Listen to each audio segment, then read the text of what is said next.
but I am here, as Kim said, in my capacity as the president of VLGMA, the Virginia Local Government Management Association.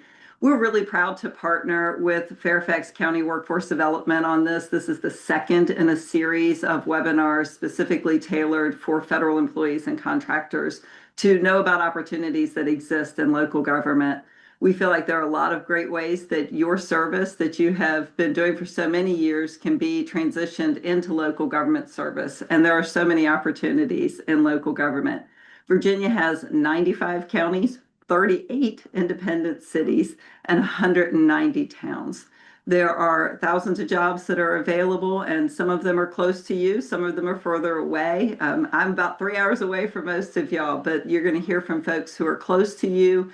I'm going to give you some very specific information about how your skill set can be turned into local government service.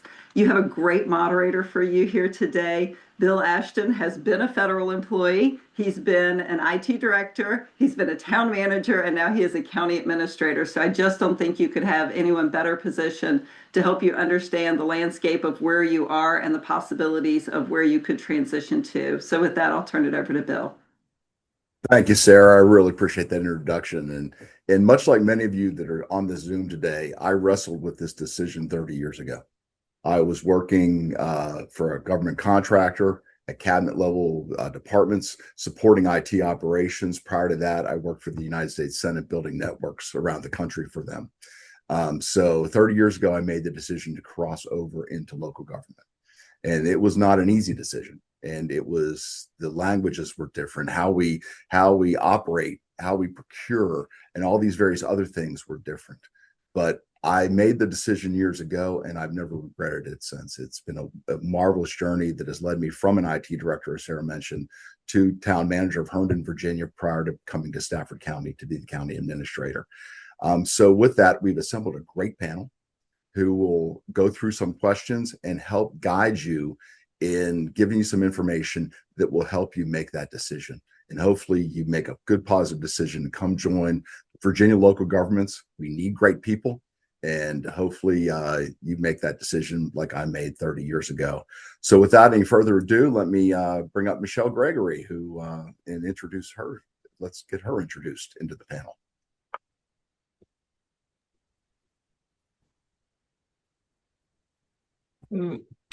Can you see me yet? No. We can hear you. Okay, there we go. Good morning. I'm Michelle Gregory. I'm with Fairfax County Government, and I oversee the data analytics team for Fairfax County. My current position is located in the Department of Management and Budget. Thank you very much. Dennis?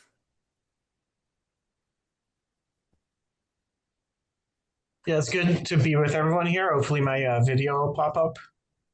It's taking a slightly, there we go.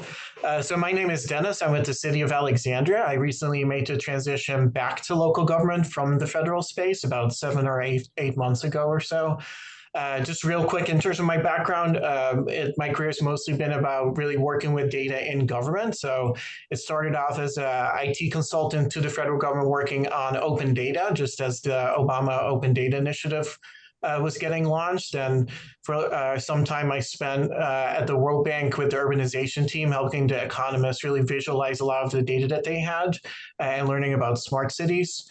After that, I really was keen to do that kind of work, but in my own community. So I had the opportunity to work for Montgomery County, where it was everything from working on the data analytics for like a food security strategy to tracking the 311 hotline to helping quite a bit during COVID-19 in terms of finding the optimal location for food and vaccine distributions and stuff like that. Through that experience, I did recognize that there was a much better way to do that work, automate it more, fewer manual processes and stuff like that. In local government, which we'll talk about quite a bit, I think, a lot of times you're sort of an army of one and you're not really part of the big kinds of teams that you have in the federal space. So I had the unique opportunity to hop over to the Census Bureau, where I worked on the eHealth team, where we basically tried to grab all the data that we could on physicians and bringing that together into a really easy to use data set. But through that, I really learned how to do proper data science techniques, working with data at a skill that I never worked with before. And it's really through that experience that I now have this much more capable tool set that I'm now applying back to local government, completely transformed how I do that work. And in part because of that, it's just been really excited to be back in federal government and do that work. So I've done everything from developing a data integration strategy to building out lots of dashboards to working with a lot of the census data that I've worked with in the federal space, but then using that to really come up with interesting insights for the community that I'm part of now. So I've really enjoyed my time here, but it's really in large part because of that additional skill set I was able to get from the federal space. So hand it back to Bill. Thank you, sir. Frodo, care to introduce yourself? Sure. Well, you guys can all see me. Good morning, everybody. Happy to be here. My name is Firdaus Hakim, and I am currently the Department of Family Services Information Technology Director. Just 10 seconds about my background. I've always been, by these common terms, an IT guy. I started my career as a software engineer doing programming. Then transitioned from private sector over to federal government. I'm sorry, to local government, Fairfax County, a very long time ago. Been here for about 22, 23 years, loving every day of it. And I've had a chance to do just about anything, mostly into the solutions development type of area of IT. So anything from programming to project management to now the department's IT director. Back to you. Thank you, sir. And last but certainly not least, Nate, care to introduce yourself? Everybody, Nate Wentland. I'm the CIO for Loudoun County. I've worked previously in Fairfax County with Michelle Gregory and Firdaus. And before that, I was in Arlington County. So I basically have slowly migrated west across multiple counties. I think I'm going to stop here, however, and not move any further. But I've been in central IT for many years. Before this, I was in private industry. So I have a lot. I've also hired recently a lot of federal government employees. I've recognized that we have a very good opportunity right now for local governments. There is a good amount of excellent employees out there from federal government, and I am doing everything I can to take advantage of that. So hopefully I see some of you in a job application at some point in time coming across my desk. So that would be awesome. That actually is a great place to start. So, before you can get to an interview or even start working in a space, you have to get recognized on a resume. And so I'm going to open up with Michelle. And what makes a federal candidate stand out or fall short in their resume? And how, because we see dozens, we see hundreds of resumes for positions. What makes a federal candidate stand out? What can they do? Great question. And I think that's probably everybody's question. Some of it is a numbers game because, as you just said, Bill, there are so many applications that everyone is reviewing, and especially in this climate and environment. Some of the things that I think are really important, while it might be intuitive, sometimes we don't see it, is really being able to think about and look at the website for the agency that you're applying to. Be thoughtful about the priorities and work that they're focused on, and be able to connect the dots between the skills and the experiences that you have in a really practical way, and how they could be supportive or helpful in advancing the work of that particular agency or organization that you're working for. A lot of times we'll see applications that come across, and they are kind of explaining their skills. And sometimes there's a lot of jargon related to the federal field, and it hasn't been connected to and translated to how it can really support the localities. So that would be something that I would say would be really important in the early stages of just kind of providing that overall, as you're applying and submitting that application. The other thing that I would say that could be helpful in this overall application process is, even though there are real fundamental processes and steps and forms that local governments have, at least as it relates to Fairfax County, a cover letter that kind of gives a sense of who you are and why you're applying for this particular position, I think is really important. As we're looking through hundreds of applications, something that makes you unique, because there will be lots of candidates that come through that have comparable skill sets, especially, as we see on paper. But what are the unique qualities? What are the things that give that hiring manager the ability to say, okay, this person really, really is thoughtful about what we're doing and how they can contribute to our efforts. Like, I think that is a definitely a way to be able to try to make that connection even before you get to the actual interview.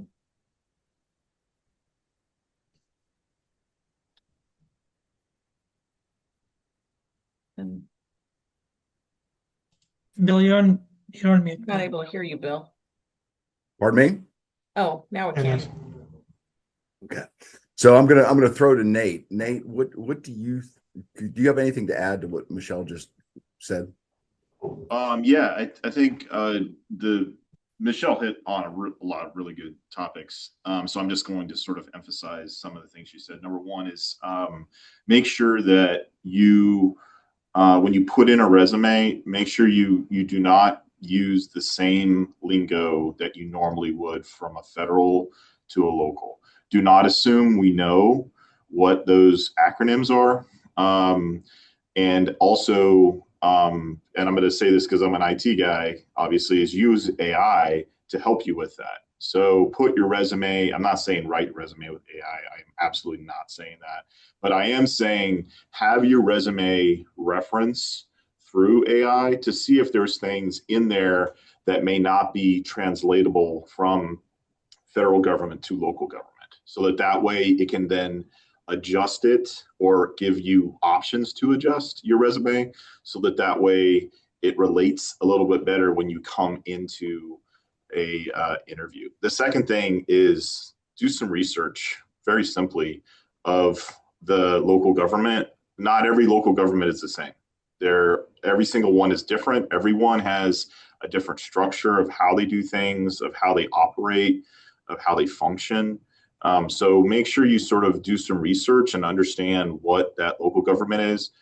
Probably the worst thing you can do is go into a local government and say, like, the town of Fairfax, right? Or, something along those lines, where you haven't done enough research to know there's a difference between a town, a city, and a county. And so know that each one of those functions differently, and each one does different things in local government at different levels and different capacities. So just do the research and then try to make sure the resume is translatable. So that actually hits home with me as the former town manager of Herndon, Virginia, and the IT director in Herndon, Virginia. How many times I was promoted to a city over the course of people sending in cover letters. It truly happens.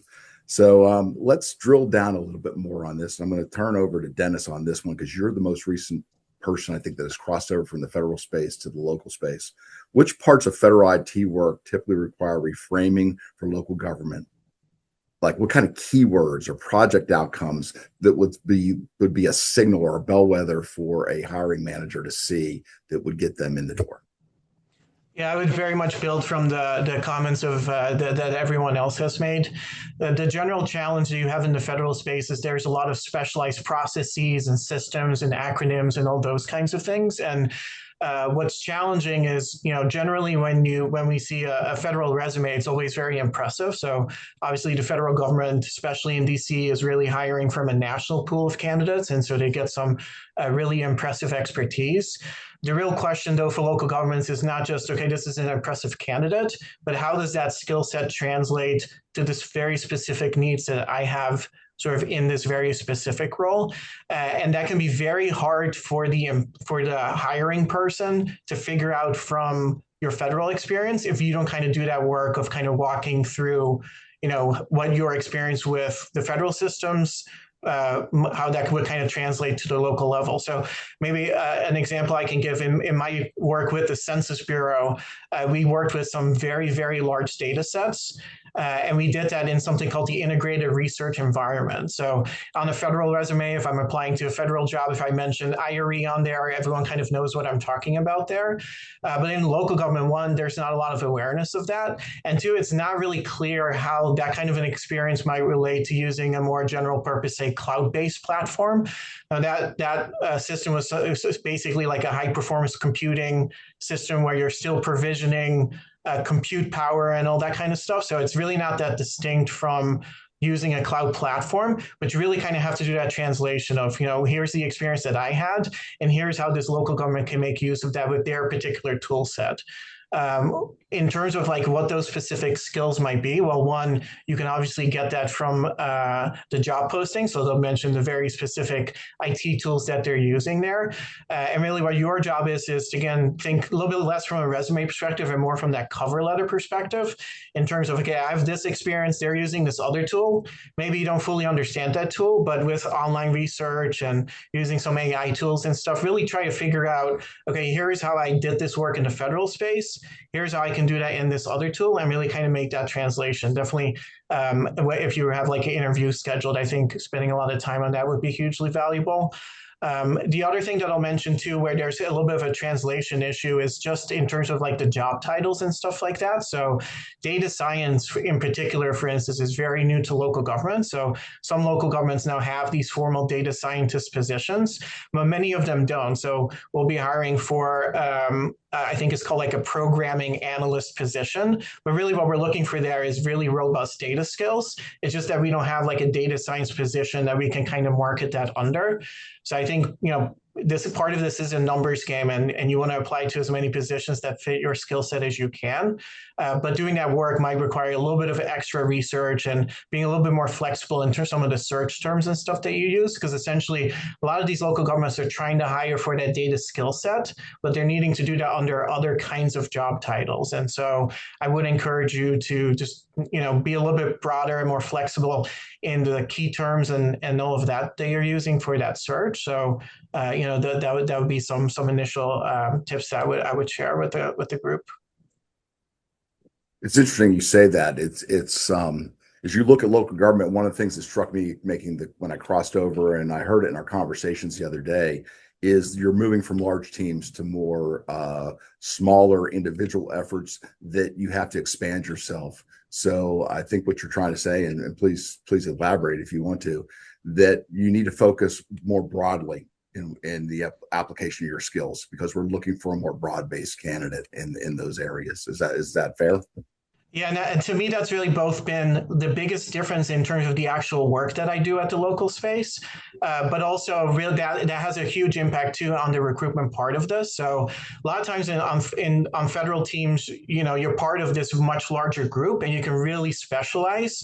Now, that specialization is very impressive, and it could be that you're specializing in something that local government might have a lot of interest in, but there's no way that they can hire a full person just to do that super specialized task. So that might be the thing that gets you that job because it's really appealing, but you first have to prove that you can do all the aspects of the job. And so at the World Bank, they call this kind of the T-shaped skill set. So you got to have that broad baseline and then that deep skill set too, to really kind of like sell your particular profile. A lot of times, though, in the federal space, you can really kind of keep focusing and marketing on that hyper specialization. For local government, I think that would be a mistake if that's kind of how you're approaching this. And so you really have to show folks that, you can kind of do all facets of that work and not just, that one specialized task that you had, may have really been zoomed in on for the last 2 years or so. I think generally, a lot of this work is more jacks of all trades, flexibility, being able to figure things out on your own, building kind of informal networks versus relying on some really kind of fixed team and specific job titles and all those kinds of things. So again, just bringing in that flexibility, I think would be hugely beneficial.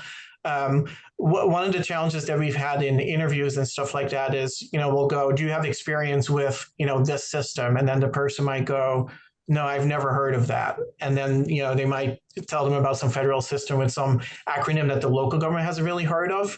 So for a lot of this, what you do want to do is just make these interviews very interactive and ask lots of questions. So you could go, yeah, I've come across that in my research. It's not something that we used day to day in the work that I did, but tell me, what problem does that solve for you, or what function does that provide to you? And then let me tell you how from my experience, I have done that work with a system that may have had a very different acronym, or that may have been specific to the federal space, but that allowed me to solve the same kind of problems or do the same kind of work. In an interview setting, that can be very high stakes. So I do think doing maybe some informal kind of informational interviews with folks could be really informative. But again, as everyone else has said too, like at a minimum, just make sure that you've really kind of browsed the websites, figure out, as much background as you can on those positions.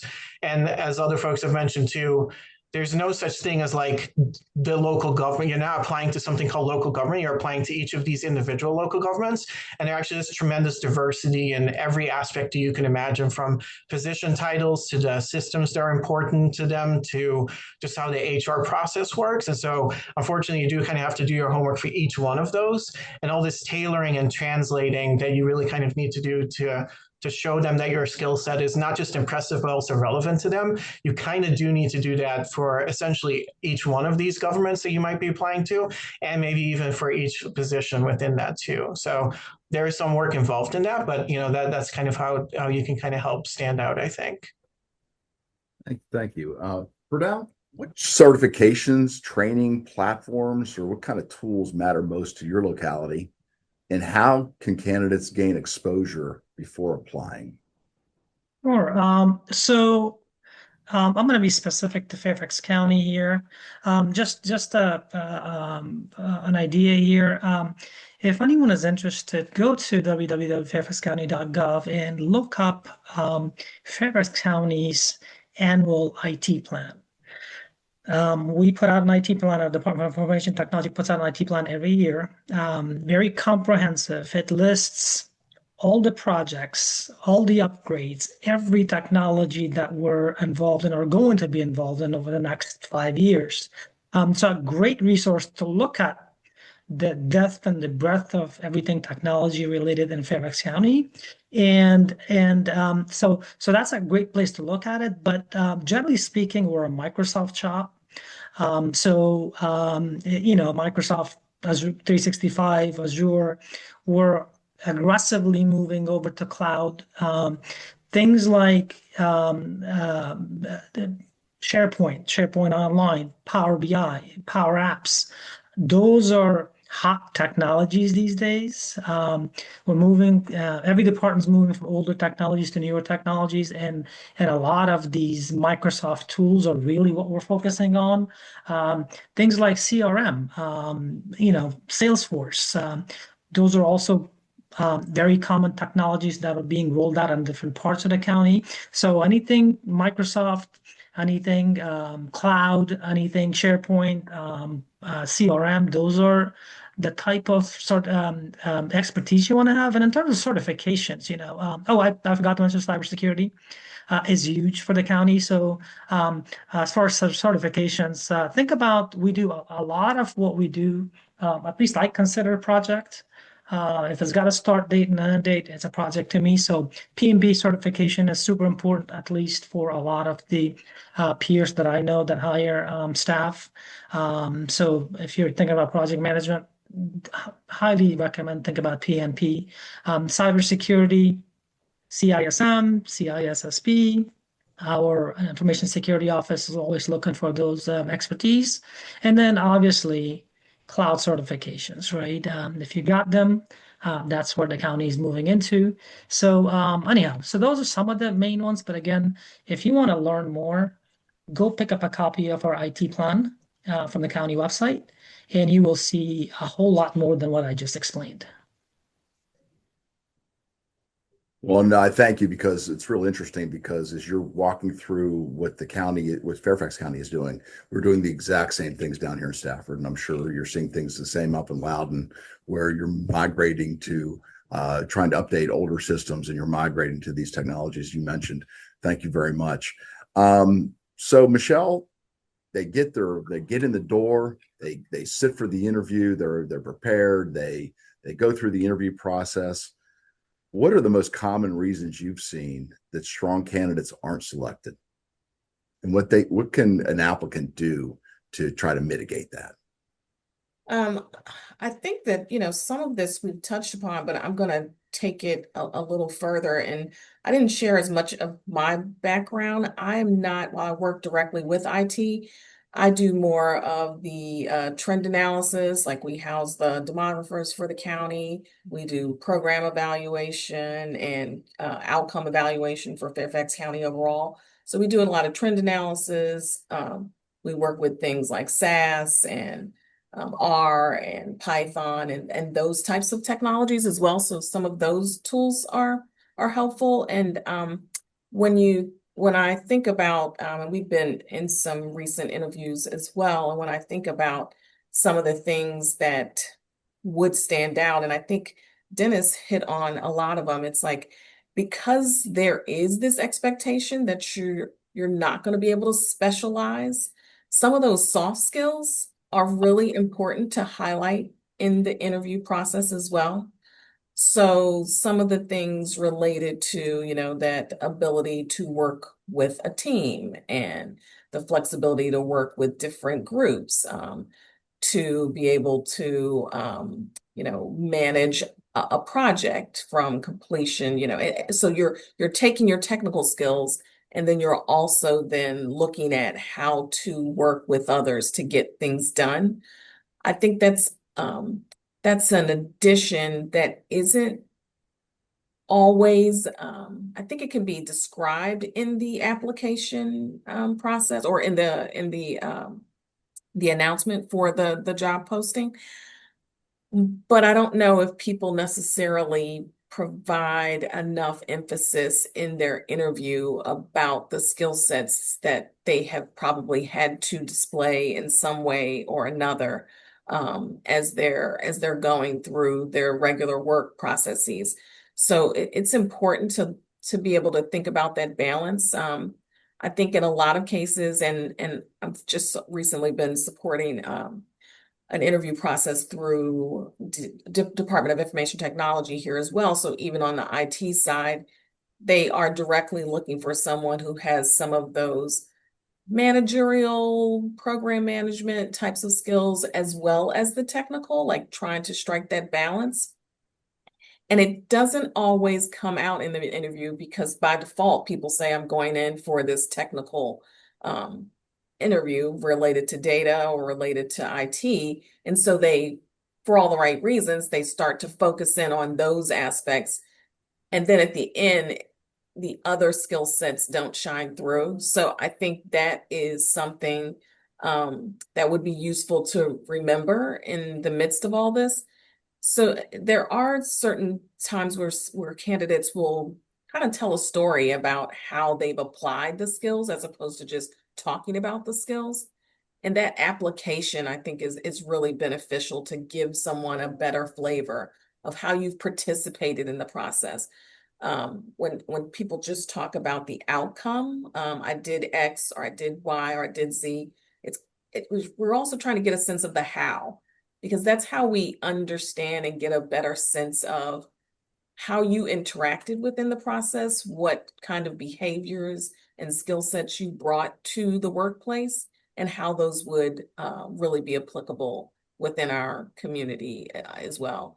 And then something else that Dennis said as well, which I think is incredibly important, because in addition to each jurisdiction being different, in Fairfax County in particular, and I'm sure Firdaus can speak to this as well, every agency has lots of differences as well in terms of maybe the technology or the application they use. So the specialization that you might speak to as it relates to a specific application is really not as important as being able to say what you did within that application or how you managed information within that application. That I think is more relatable across departments or localities as opposed to the specific application. So I'll leave it at that. Thank you. We have a question from the audience that asks us to reconcile when cover letters are evaluated or scored when they truly matter. these applicants have been told their cover letters and other attachments aren't evaluated in the initial scoring.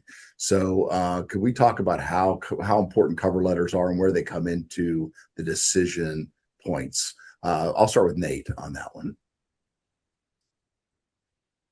So I would say it's not, the cover letter isn't about a score. And I think that what you got to get into of understanding is that you're trying to sell yourself, right? With everybody else out there, you're trying to sell yourself, right?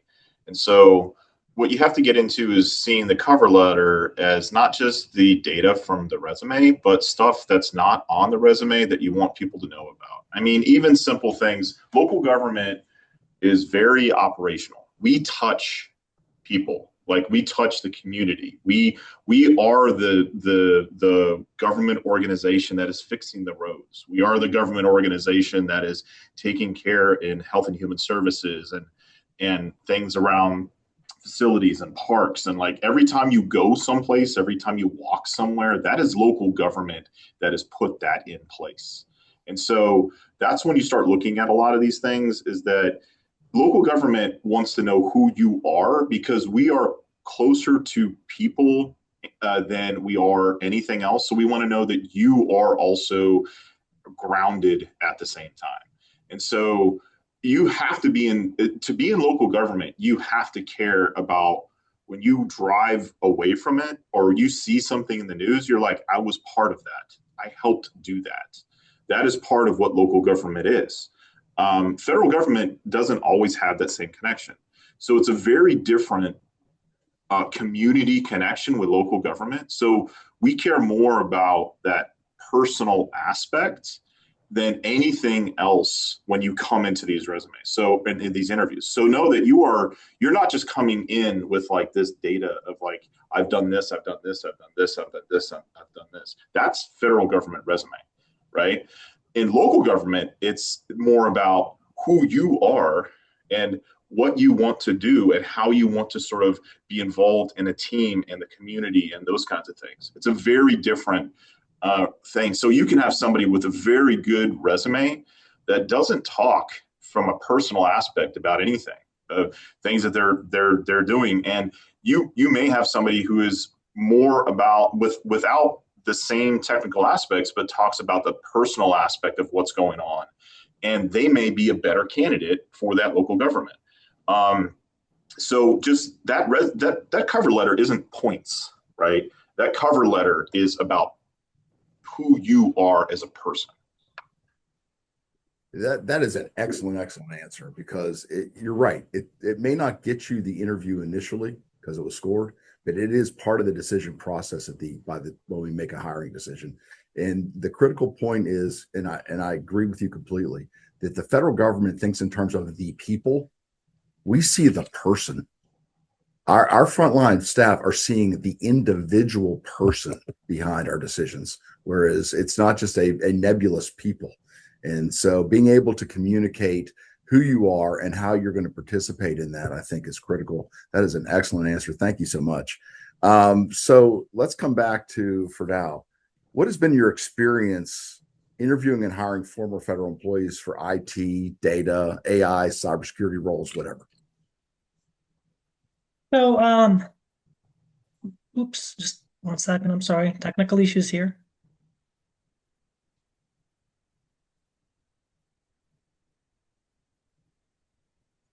We hear you. Can you hear We me? see you. I see you. Yep. Okay, I'm sorry. I couldn't hear you a little bit. Can you repeat the question? So the question is, what has been your experience in interviewing and hiring former federal employees for IT, data, AI, cybersecurity, whatever discipline you want to take this down? Sure.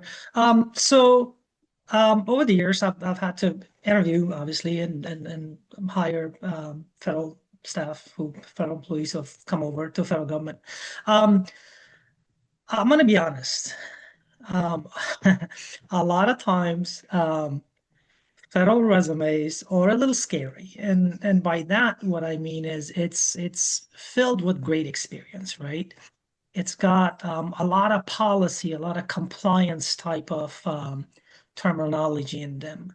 And then there's a lot of federal or defense or State Department specific terminology that is hard to understand, right? I've been with with a local county for 20 some years. I don't understand those things. So you could have an amazing, experience with federal government. You could have all the skill sets that we need, but yet, because of the way um, it's very common for federal for resumes to have a lot of federal jargon in them, and it's hard to understand. And the other part of it is also, just to go back a little bit, is at least with Fairfax County, we have a 2-3 step application processing in our IT system, in our HR system, and that starts with the HR system scanning your resume, looking for the keywords that we're looking at, right? Looking for, right? The key skill sets. And that's where I've learned that some federal resumes don't make it through the automated system because the right words aren't there. So take a look at the job description and try to make that translation to make your resume look a lot more like the words and the language we use in the job advertisement. But anyhow, so that's been a major thing. The other thing is the ones that have actually made it through, they've gone from talking about, let's say you worked on a $10 million project and you called it something. Every project's got a name. And that project was based on, or that software was based on, let's say Microsoft, Dynamics or CRM or Salesforce. Instead of mentioning the big project name, actually do talk about the CRM experience you have, right? Or you build a project, CRM or whatever technologies, because that's where the commonality comes in. When you say you implemented a $5 million CRM project, software for a branch of federal government, that directly translates to, oh, I've got a CRM project here. We deal with CRM, so this is very connectable. So pay attention to those, please. Then my last point, also back to our HR system, we use a system called NeoGov. Federal government, you guys have USA jobs, I believe. The big difference that I know, I've had family members who've not gotten selected to move forward in the county, at least in Fairfax, was because your 5-page or 10-page resume and a Word document that you may attach to at least the Fairfax County's HR system doesn't get read by the system when it is scanned. Your application is what you type into our system. So when the scanning happens, that's where it looks at. It does not look at an attachment. An attachment is almost irrelevant unless somebody pulls it up and takes a look at it. So the application is where all your expertise will need to go into. And you will want to take a look at, last point, the minimum qualifications, word for word, and see if you can make sure that the content you put in the application matches or exceeds that.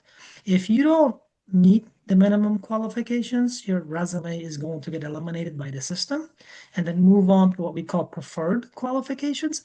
And that's the above and beyond that we're really looking forward to. So please pay attention to those, localize your resume language, and then use our application pages to type in your information rather than attaching a resume, because attaching a resume is just not going to get read by the system, at least in Fairfax County. So let me, we have had several questions coming in from the audience. I'm going to fire one over to Dennis here, and it spoke to me because it's talking about career transitioning into the data analytics space. And so this is somebody that came from an IT space into governmental management. So I've made a crossover in my career several times. So what makes a candidate transitioning into data analytics competitive, even if they don't have formal experience in that role? So I'll fire that to you, Dennis.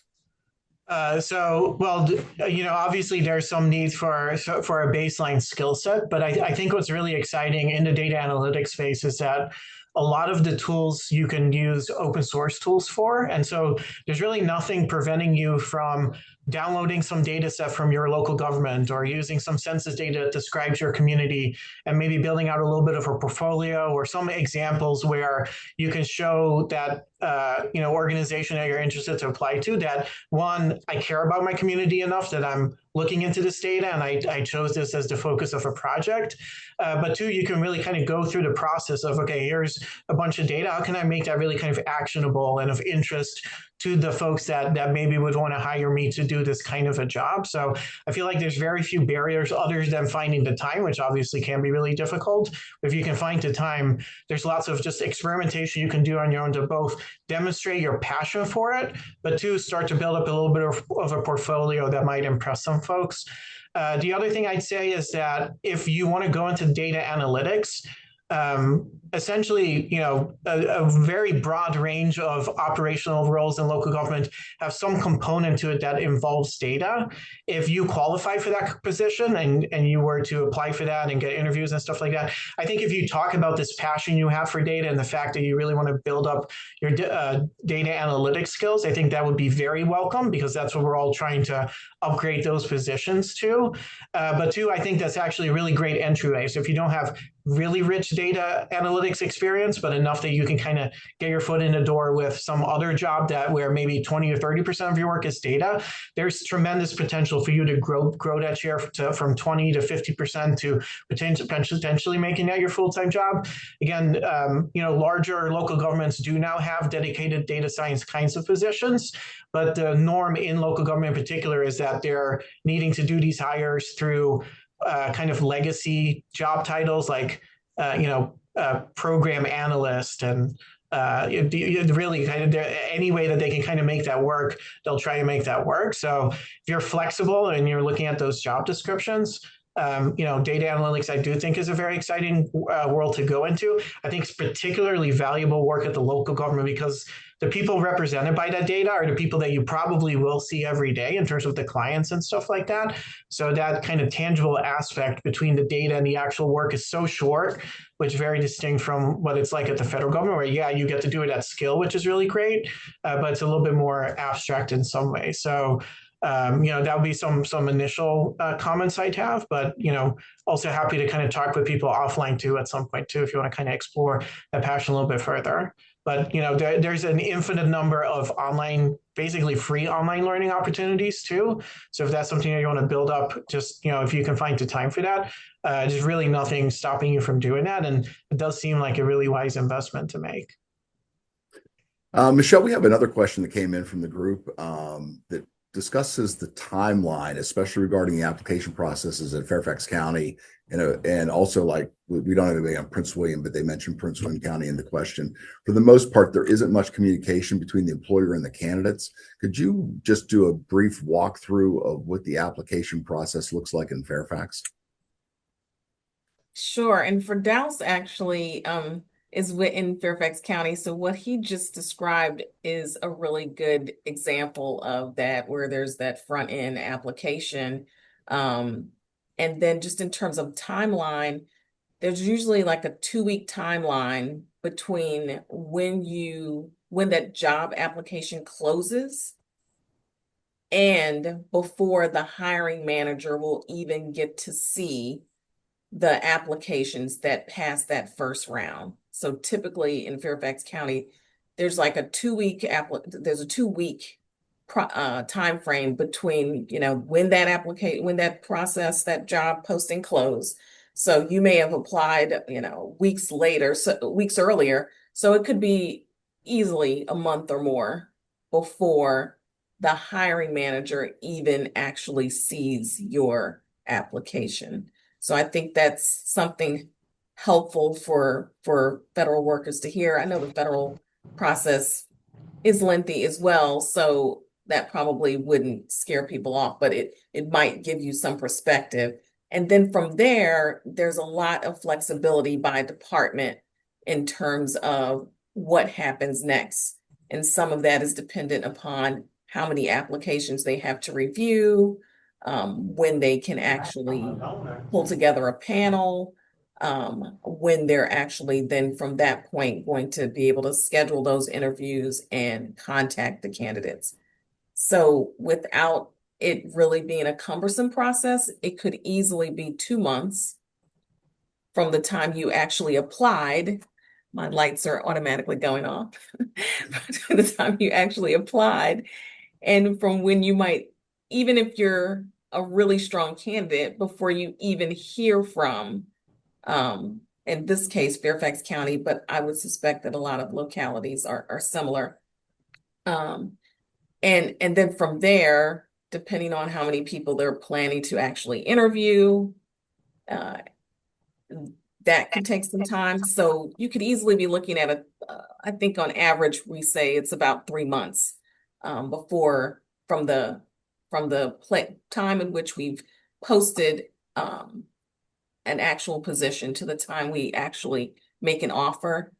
On average, could easily be 3 months. Some agencies are trying to work as fast as they can, but you're probably at a minimum still looking at 2.5 on the very fast track. All right. Well, how about a quick speed round here to set up the next two questions, and that is what positions in data, IT, AI, cybersecurity, what is currently open in your world, and what do you anticipate coming open in your locality? And I'll start with Nate. All of the above. It's just we're always looking for good people all the time. I think when we talk roadmap, right? The buzzword out there right now is AI, right? I mean, that's the buzzword that everybody's using, but it's not really about AI. It's about optimizing processes to then deliver services faster or respond quicker to businesses, residents, issues in the community, right? And so I think that when we start looking at where are we going for those positions and like what's open and what will be open, you're really looking at like process optimization, data analysis. You're looking at using AI as a tool to do things faster as you move forward. So I think having those skills of understanding how to use those platforms, those systems, those tools, those things is really something that you need to sort of focus on as that comes through. We are in a IT evolution right now. This evolution that we're in is changing the landscape of what we do as IT, not only localized in local government, but also worldwide. And part of that is being driven by the changes of artificial intelligence and how they influence positions and what you can do. So if there's anything, when you say, hey, what's available, what's out there, what's coming up, really start focusing on how can I use these other things, the artificial intelligence, data analytics, that kind of stuff, to embed that into my resume. So then that way, or learn those things so you can then embed that into your resume as you apply for jobs, because those will be the jobs that are coming up, and those are the jobs that are currently people are looking for right now. Verdal, what are you looking for right now? Everything Nate said. AI is the buzzword. But the way, at least in the Department of Family Services at Fairfax, the way we look at it, I'm personally not looking for AI developers, right? There's amazing AI tools out there. It's more around also having that business sense of, okay, where in all of the services that we offer, right? Where can I bring an AI tool, right? So that we could improve either the business process or the efficiency or give the worker additional tools. And that's where the project management, the creativity kicks in. So we are looking, like the county as in general, project managers. The one other thing that I wanted specific again to Fairfax County is maybe others too, but at least for Fairfax County. So we have the Department of Information Technology, and then we have many other departments, right? My department being one of them. The Department of Information Technology, their job titles are pretty crystal clear, right? They're looking for an IT architect, they're looking for a programmer, they're looking for a network analyst, right? However, every county department has its own IT team, and those are a little more vague. So I'll give you an example. Half of my team are business analysts. The title would tell you that's kind of maybe not an IT position, but they do Power BI development, they do Power Apps, they do databases, they do programming, they manage projects. So when you, and I think that's common in Fairfax County in every department. So if you're looking for a federal job, I mean county job, and you're in IT, please pay attention to the business analyst series advertisements and don't eliminate it because you don't think it's IT. A lot of business analyst positions are core IT positions.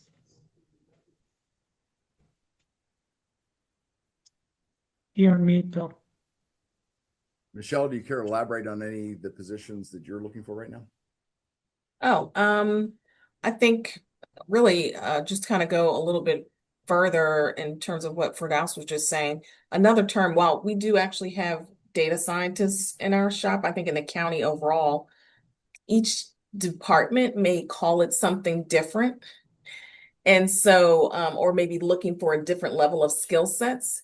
The other thing I would say to potentially look for is the concept of a management analyst, which sounds really generic, but a lot of departments will use that position interchangeably. And so it's really important to read the job description if it seems like it might be just vaguely remotely connected.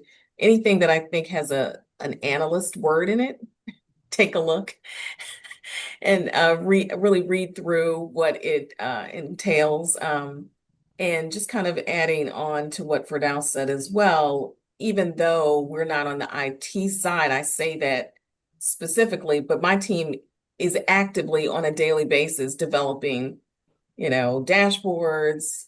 We're working in SQL.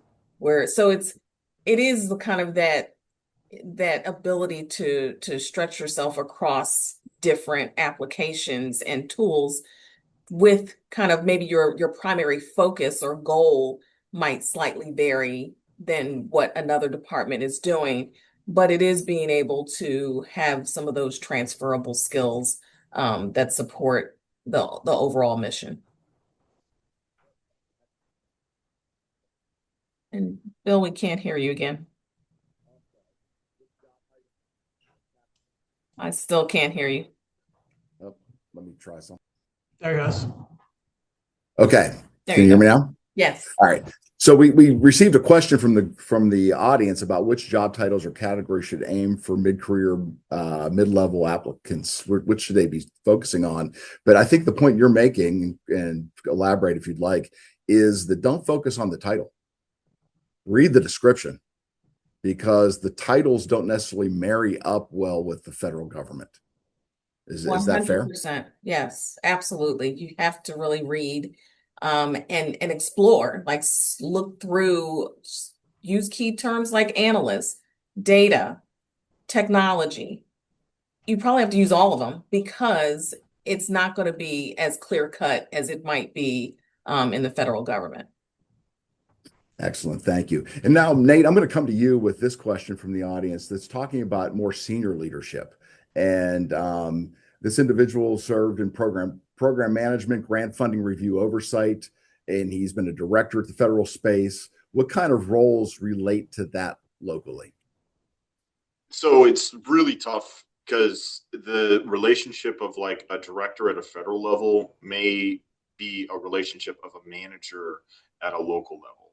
And so even though the title, like Michelle was mentioning, the title may say one thing, but they may not be the same translation at like at a local government level.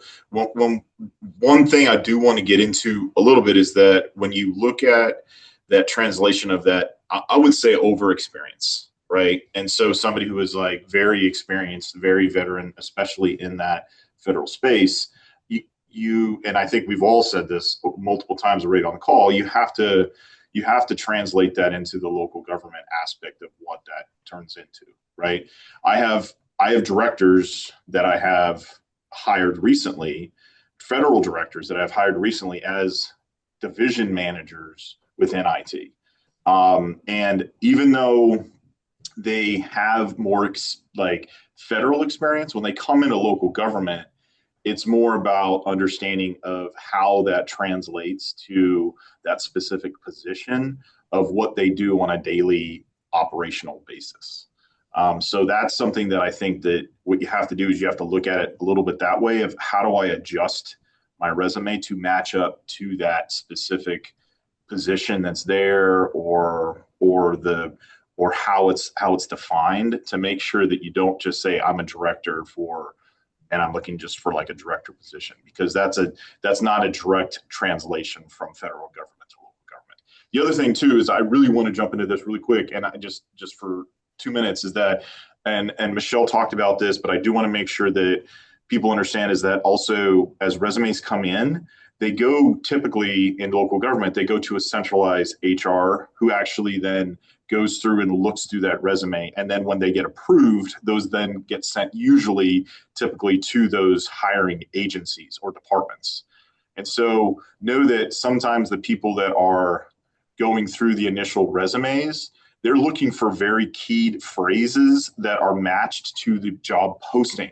And so know that sometimes we only see a subset of those approved as they get sent to a department, because they get filtered initially by that central HR. And so know that it's not necessarily me who's looking at those resumes. Those resumes are going through a staged process, as Firdaus mentioned, of like it goes through central HR, and then central HR then hands that to us. And so know that I'm not the one, like in federal government, sometimes the hiring manager is the one that looks at every single resume. That's not how that works in local government. It goes to a central HR, and then that central HR forwards that to us. So just know you have to understand that process, because that is a definite differentiating factor associated to how you put things on your resume to be able to come through. And that's how you want to translate that to get to that hiring department. And I agree with you completely. Tailoring resume is enormous. The job description. Case in point, the question goes on to ask, well, 2 pages enough? And my answer is, I became a county administrator on a 2-page resume. I have multiple elements of my experience that didn't make it onto the resume, but I tailored it to what they were looking for here. And the rest of the topics are great topics for your interview. They can come up there, and that's a great time to say that you're an expert in these other areas. So thank you very much for that. So let's do an exit question. Dennis, what are the benefits of working in local government compared to federal government or in the contracting space? Talk to me about the benefits. Why do these people want to come and work for Virginia local governments? Yeah, I think one of the things that we've mentioned is that just one aspect that we're looking for are people that are just passionate about the place that they live in, passionate about local government, passionate about working directly with the clients that we serve. That's really the unique opportunity, obviously, that you get with local government. Now, at the federal level, you can change these massive systems that impact millions of people's lives, and that can be very rewarding too. But just the tangible nature, and especially during these kind of like difficult times, just like seeing the benefit of the work that you're doing on a daily basis is just incredibly rewarding. I can give you maybe a specific example. So I started off looking at data that we were collecting from a check-in system. Part of what we noticed from the feedback and stuff that we were getting through that data collection was that people really had struggles kind of navigating our building. And so I was able to use some of my the Python software development kinds of skills that I use for data science to actually basically vibe code a wayfinder kiosk, kind of like what you would find at an airport. So now all of a sudden I'm doing that kind of work, not anything to do with my job title necessarily, but just a problem that we needed to solve. Then based on that, what we noticed was people also were just really struggling to navigate the elevators. So I was part of the team that made some tweaks to like how we have the elevator button structured and stuff like that. Now, every day when I come up to go to my office, to go to work, I noticed that the people that were all confused in the elevator, all these clients that I would go up with, that they actually like know what's going on. That initial confusion that they had, that was just really bad part of their experience, has basically been solved. And I was a part of the team that did all of that stuff. Was it part of my original job description? No. Did I know I was going to be doing that work? No. Did my supervisor supervisor know that I might be doing that work? No. But the thing is, like, we just need people to solve problems. And we have small teams, lots of armies of ones, lots of just kind of cross organization collaborations that we need to do to kind of solve those problems. And so you really kind of get to go into that weeds. But again, every morning, that person that I knew I could have predicted would have been super confused. They're, confident, looking ahead, knowing what's coming based on some of the tweaks that we made. And so, that's just kind of the tangible benefit that you get. On the data science side in particular, there's this saying of like one person is a strategy, a million people is a statistic. The benefit of doing data science work at the local government is that you don't lose that perspective at all, because all those numbers in my spreadsheets, I can open up my door and I see the clients walking around, like those are the folks that I'm capturing there. But the part that maybe is the most beneficial, just in terms of like doing quality work, is that I can deliver a product to a supervisor. I can see the changes that they make based on that data analysis. And then maybe it doesn't work, but we can kind of see that, and then we can kind of make tweaks to it. And so you kind of get into this process of continuous improvement because of the tangible nature. And so it's been huge fun. There's a lot of diversity in the work that I do. The tools that I use a lot of times is just kind of some improvised open source thing that we got, or something I always wanted to try, but the federal IT department would have never in a million years approved it. Here I could just call up the one person that's in charge of that and kind of deal with that sort of in that way. So it's very different. So in the federal government, I knew exactly what I was going to do every day, very structured, working towards basically like a 2 or 3 year time frame, and also lots of fun, rewarding work too. But just this tangible nature and that kind of working directly with clients that ultimately are the intended beneficiaries of this, I just find really rewarding and exciting. And so I do hope that when you're looking at these local government positions, it's not just kind of settling for something just because the federal government might not have as many positions as before, but that you actually kind of sit back and go, how can I turn this into a rewarding career? How can this be exciting? And then if you can kind of excite yourself in that way, that really shows in the interview. So I think that could also be hugely beneficial. And like I said, a lot of the work that I do, I could do at home, download the same public data set, do the same kind of analysis. And there's lots of public forums that I could have shared it with the same people that I shared it with now. Now, understand that it takes some work and, people are busy and stuff like that. But if you do have the time, you can just get involved right now, and you're building a portfolio, you're building relationships, and you're building examples. So maybe if you don't get a job with that particular government, you can show other governments where you had done for, your local PTA or whatever it kind of might be. There's huge opportunity for that when it comes to the data analytics and the data science work. No, and I think you hit critical points there. That one of the benefits that I saw when I made this transition many years ago is to be in the position to really see what you're doing applied in the world, and that you get to see the fruits of your labor every day. Building a computer-aided dispatch for fire and rescue and for police, you're keeping your first responders safe, and you see those first responders. They're in the meetings with you. As they're working on the requirements to build the systems, and you get to see that firsthand. I mean, that is enormously rewarding, and it's been one of the elements that kept me in local government over these many years and drove me to higher levels of local government, because I was so enthralled by the entire universe of local government. So it is truly a wonderful opportunity. I hope that we have been able to answer some questions out there for folks sitting here trying to make that very difficult career decision to make a jump from federal to local space. And I just want to thank the panel. Y'all were great. Those were some great, phenomenal answers. And with that, I'm going to turn it back over to Sarah, who will take us from here. Thank you. Thank you so much, Bill. My next job is to introduce all of you to some resources from Virginia Tech. Virginia Tech has a graduate certificate in local government management. This has been a really neat program that was started as a partnership between VLGMA and Virginia Tech, and it is a 4-class certificate program. These are graduate level classes. They are all taught by people who are local government practitioners. So everyone in this teaching environment is someone who is working in local government. And so it's wonderful because they can tell you the stories about how these things apply in local government, but they're also really able to help you make connections in that space.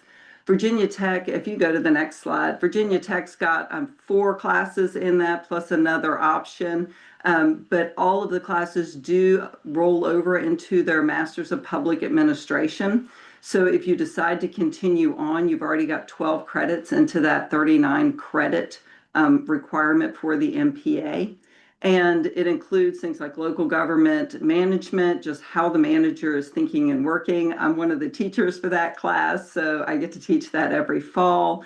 Then there's a class on economic development and planning. There's HR and finance. And then there's a foundational class about kind of the principles of local government. Virginia Tech has worked very hard to provide some connection and help to federal employees and contractors. They do have a scholarship program that offers a 25% scholarship, and it's pieced out over the 4 classes. So you are able to access some funding opportunities for that program. They also do have a nonprofit certificate program that's been added. So that's another opportunity to parlay federal experience in contracting or direct experience into a more localized space. So the contact information for Stephanie Davis is included on the slides. She was not able to be here this morning, but she is the associate professor who is over these programs, and she is wonderful to work with. She has been a local government practitioner. She then entered into the academic space and is now a PhD and teaching as a regular gig, but she bridges that gap between what is local and what is academic. These classes for the certificate program are all taught on Zoom. They're evening classes, so they won't conflict with the work schedule for the most part. And like I said, I think they're really interactive and enjoyable. I've had some folks in my last class last year that were coming from the space of doing federal contracting, and they had so many wonderful things to offer. And it was a great opportunity to help people see how the experience they already have can move into this different space. With that, I'm going to turn it over to Tatiana so that she can go over the workforce development resources for you.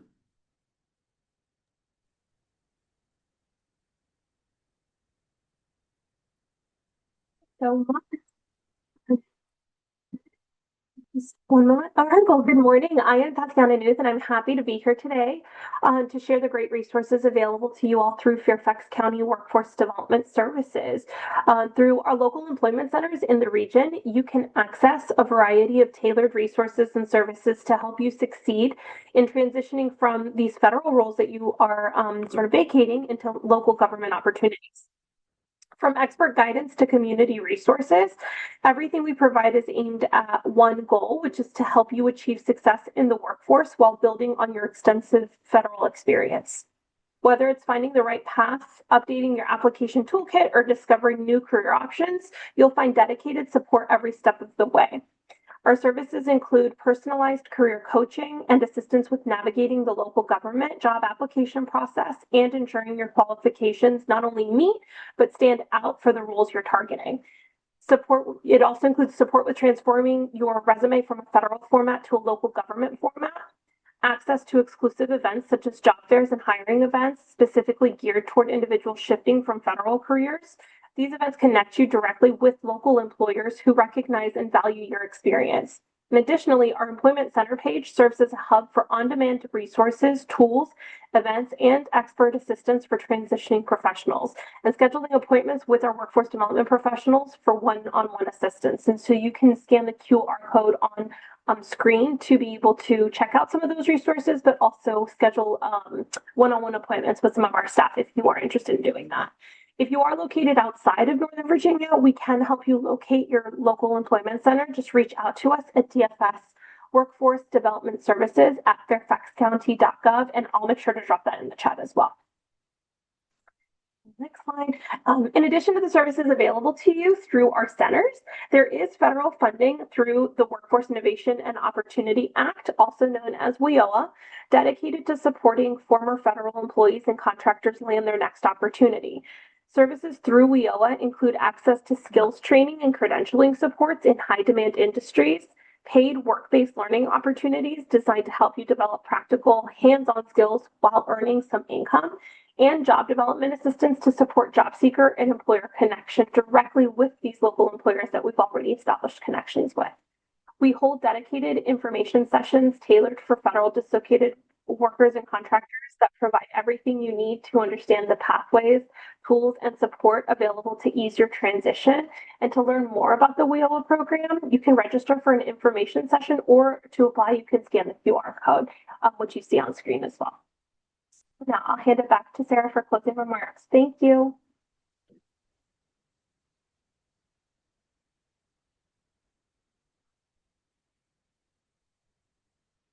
Thank you, Tatiana.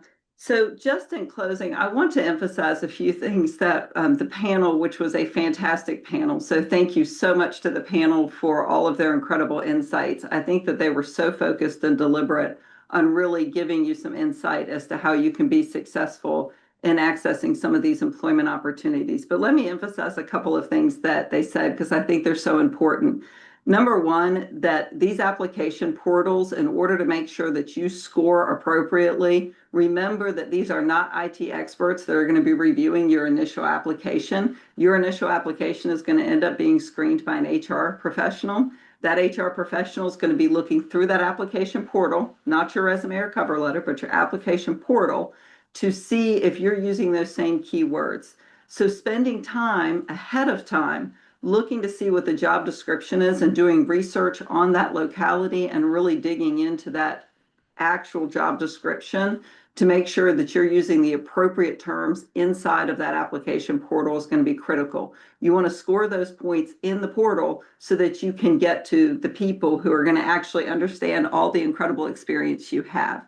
So make sure you're doing that in the application portal. Then make sure that you're making that personal connection with your cover letter. One of the key things that Bill said was that, in the federal government, they see people, and in the locality, they're seeing the individual person. I can't emphasize that enough. The more you can get to know the place you're applying and make that personal connection, that this is a community, that the work you're going to be doing is connected back to that community, I think it's just incredible for people to see and understand how important that is at the local level. We know that you have all of this great experience, but thinking about how you're going to apply that to the place where you live and work is part of what you want to convey through that message you're going to have in that cover letter and resume.